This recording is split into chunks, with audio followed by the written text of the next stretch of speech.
Okay, so today we're diving deep into a topic that's really, I think, at the heart of education, and that is justice. Yeah, definitely. And we've got your research all about educational policy, Yeah. which is great because it gives us a solid, base to start from.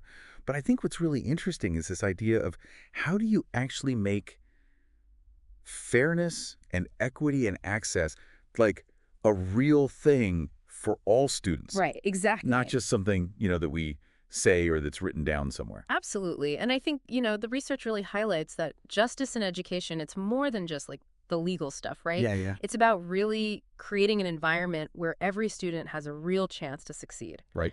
regardless of, their background or what their circumstances are. Yeah, and that's what I think is so, it's easy to say, oh, yeah, every student should have a chance. But, Yeah. how? Yeah. How do you actually put that into practice? Exactly. And that's where I think looking at policies and practices in detail really, with a critical eye can help us. Yeah. Well, and, your research talks about justice being like the cornerstone Yeah. of a healthy educational system, which makes total sense. But then, what does that even mean? Right. What does that look like in practice? Well, I think one way to start thinking about it is to, like you said, look at specific policies, Yeah. like discipline policies, grading, tracking, Uh-huh. all of those things. Yeah. And ask ourselves, okay, are these policies actually fair? Right. Are they equitable? Are they leading to just outcomes? And often what we find is that even policies that are intended to be neutral Yeah. can actually end up perpetuating inequality. Okay, so give me an example of that. What kind of, a specific example? Sure. So, think about discipline policies, right? Okay. Are they applied consistently across different racial or socioeconomic groups? Right. Or do we see that, students of color, for example, are more likely to be disciplined harshly for the same infractions? And there's a lot of research that backs that up. Right. Absolutely. Yeah, there's tons of research showing that those disparities exist. Yeah. And so that's, I think, a clear example of how a policy, even if on the surface it seems neutral, in practice can actually be really unfair. Right, and have these, really, ripple effects. Absolutely. If you're getting disciplined more harshly for the same things, that's going to impact your, your record. Yeah. Your chances of going to college, all these other things. Exactly. Your whole educational trajectory can be affected. Totally, yeah. Okay, so discipline is one area. What about something like grading? Yeah. How can grading practices kind of lead to these, hidden inequalities? So with grading, it's interesting, right? Because we think of grades as being objective, like you got the right answer or you didn't. Yeah. But actually, there's a lot of subjectivity in grading. Oh, totally. And there are a lot of ways in which, our own biases as educators can Uh-huh. creep into our grading practices. So, for example, do we unintentionally grade students who write in a certain style more harshly? Oh, yeah. Or students who maybe are more quiet in class, do we overlook their contributions? Right. And so I think, being really mindful of those potential biases in our grading practices is really important.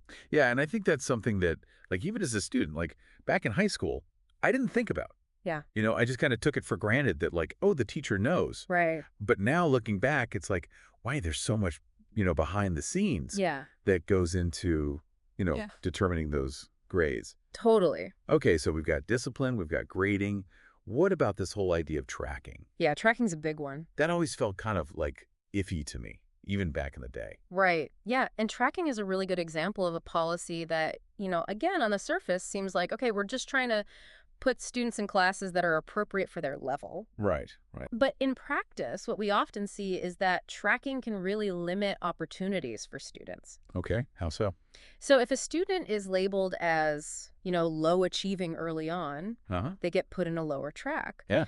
And they may not have access to the same challenging curriculum, the same quality of teaching, the same resources. Right. And so it can become this kind of self-fulfilling prophecy Oh, wow. where students are sort of tracked into a certain path Yeah. and their opportunities get limited. Okay, so it's almost like baking in the inequality from the get-go. Yeah, exactly. And it can be really hard for students to break out of those tracks once they've been placed in them. Yeah, that's a good point. So we're seeing all these different areas where these hidden inequalities can crop up. What's I guess, what can we do about it? Yeah, that's the big question, right? I mean, I think recognizing those inequalities is a first step. Right. But then it's like, what are the solutions? Yeah, and your research talks about this idea of restorative justice practices as a possible solution. Can Yeah. you kind of unpack that a little bit? Like, what does that mean? Yeah, so restorative justice is really a different approach to discipline. Okay. It's a shift from focusing on punishment to focusing on repairing harm. Oh, okay, I see. So it's about, when harm has been done, bringing the people who've been affected by that harm together Yeah. with the person who caused the harm and really trying to work through, like, what happened? Yeah. How do we repair the harm? Right. And how do we move forward in a way that, restores relationships and builds community? Okay, so it's less about, like, you broke the rule, here's your consequence, Exactly. and more about, like, okay, let's figure out how to fix this. Exactly. It's a much more holistic approach. That's interesting. Can you give me, like, an example of how that might play out in a school setting? Sure. So, like, let's say a student vandalizes school property. Okay. Right. So, traditionally, the response might be to suspend the student, right? Oh, yeah. But in a restorative justice approach, what you might do is bring together that student Yeah. with, maybe the principal, maybe some teachers who were affected, maybe other students, maybe even community members, Right. and have a conversation about, like, okay, if this happened, Right. what was the impact of this action? Yeah. How do you feel about it now? How do we as a community repair the harm? Wow. And how do we move forward? That's really interesting. So it's almost like giving the student, like, agency Yeah, to be part of the solution rather than just, being punished. exactly. It's empowering students to take responsibility, Yeah. and it's also helping them to understand the impact of their actions. Right. Right. Because sometimes I think, as a kid, you do something and you're not really thinking about, like, oh, who is this impacting? Right. Or what are the broader consequences of this? Totally, yeah. So that's really interesting. And it kind of ties into this other thing that your research mentions, which is empowering students to, like, advocate for their own needs Absolutely. and to challenge injustices. Yeah. Like, how do we help kids find their voice Mm-hmm. and, like, use it effectively? Yeah, I think that's so important. I mean, students are the ones who are experiencing the education system firsthand, Right. right? They're the ones who know what's working, what's not working. Yeah. And so their voices are absolutely essential in creating a more just system. Totally. And so I think it's about creating spaces where students feel safe to speak up, where they feel like their voices are valued, Uh-huh. and then also, giving them the tools and the skills to advocate effectively. So it's kind of like a two-pronged approach. Yeah, exactly. Like creating the space and Yeah. giving them the tools Yep, to kind of, like, make that change. absolutely. Okay, so we've talked a lot about things that are happening within schools, but I know your research also talks about how, like, schools don't exist in a vacuum, Right. right? Like, there's all these societal factors that play into this whole conversation about justice. Absolutely. You can't talk about educational justice without talking about, broader societal issues like Like- poverty, like racial injustice, like economic inequality. Right. All of those things are interconnected. Yeah. And they have a huge impact on students' opportunities and their outcomes. So, like, give me an example. Like, how do these broader issues, like, play out in the context of education? Sure. So, like, think about something like school funding. Yeah. Right. We know that schools in low-income communities often receive significantly less funding than schools in wealthier communities. Right.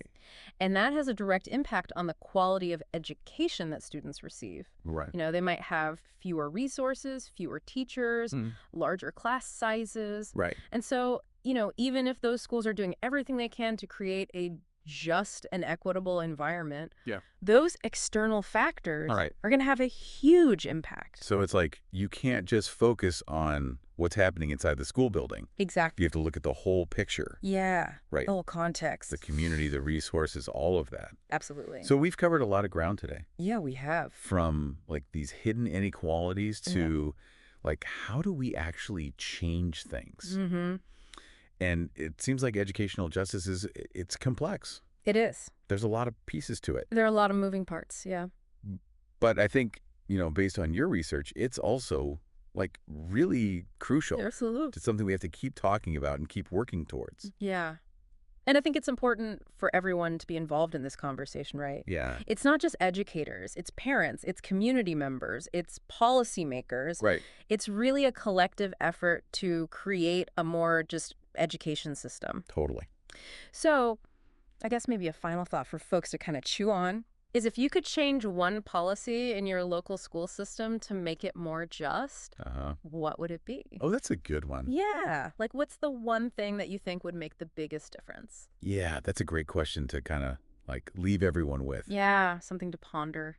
Awesome. Ah, Well, thanks so much for taking this deep dive with us today. yeah, this was great. Really appreciate your insights. Thanks for having me. And for everyone listening, keep thinking, keep questioning, keep pushing for a more just world for all students. Absolutely.